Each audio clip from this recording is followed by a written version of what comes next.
Hello students, how are you all? Hope all of you are safe and sound at home. I hope the last video was helpful in understanding the explained topics. Today I am back again with the explanation of some more topics from the chapter Motion. Today I am going to explain the equations of motion by graphical method. That means how to find out the equations of motion with the help of a velocity time graph. These are the three equations of motion. The first one is A equal to V minus U by T. Second one, S equal to UT plus half AT square. And the third one is 2AS equal to V square minus U square. Let us start with the first one. Let us take a velocity time graph AB as shown in the figure. This is the velocity time graph where I have drawn AB. AB is an arbitrary graph. From this graph we can find the following, like OA represents U, OE or BD represents V, AC or OD represents T. So if we need to find AE or BC, we need to subtract OA from OE, which gives us V minus U. Now we all know that by definition acceleration is equal to change in velocity by time. By change in velocity we mean the subtraction of initial velocity from final velocity. So we are going to write A equal to V minus U divided by T. This matches with the first equation of motion, and this is how we are going to find out the first equation of motion. Now let us move on to the proof of the second equation. Here S represents the distance traveled by the object in time t, and we can find S by finding the area below the graph AB. Here you can see S equal to area below the graph AB.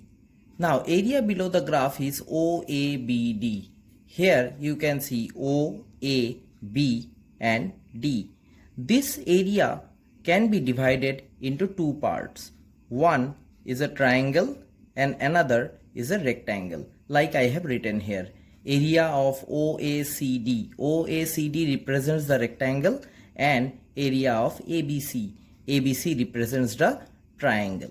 Now area of OACD is OA into OD, that means length into breadth, and area of a triangle is half into AC into BC, that means half into base into height. From here we can find out what OA represents. OA represents U, similarly OD represents T, and here AC represents T and BC represents V minus U. So we can see here it is UT plus half T, and in place of V minus U I have written AT. So how we get it?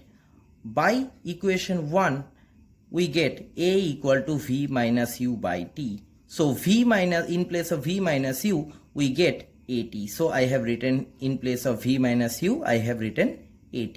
So AT into T gives us AT square. So we can write S equal to UT plus half AT square. This is the second equation of motion.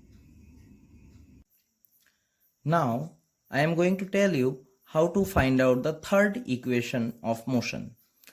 Here also we are going to find out the value of S. S equal to area below the graph AB, that is area of OABD. OABD. But this area represents a trapezium. So we have used the area of a trapezium formula here, which is half into height into sum of parallel sides. Here AC represents the height and OA and BD are the parallel sides. So we have put down the values of AC, OA and BD from here. So S equal to half T into V plus U.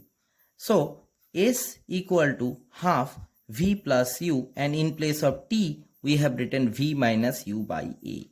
Here you can see again, by first equation we have got A equal to V minus U by T. So from here T equal to V minus U by A. So this value of T I have put in place of this T. So we get what? S equal to half V plus U into V minus U divided by A. So this 2A is taken to the other side by cross multiplication. And by third identity we know that V plus U into V minus U gives us V square minus U square. So here we get the third formula of motion, that is 2AS equal to V square minus U square. Now we are going to start the last topic of the chapter, motion, that is uniform circular motion. If an object moves in a circular path with uniform speed, its motion is said to be uniform circular motion. The formula to find out uniform circular motion is V equal to 2 pi r by t. With the help of this formula we can find out the velocity of an object moving in uniform circular motion. Here r stands for radius of the circle. Even if the object is moving with uniform speed, in case of uniform circular motion, we should also know that uniform circular motion is accelerated.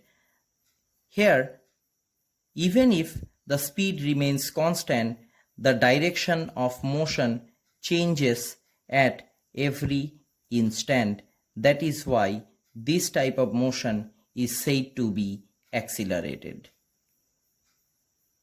So, I have reached the end of the explanation of the chapter motion. Hope this video, along with the other two, helps you in understanding the chapter properly. Next week, I'll be back again with the explanation of a new chapter. Until then, take care.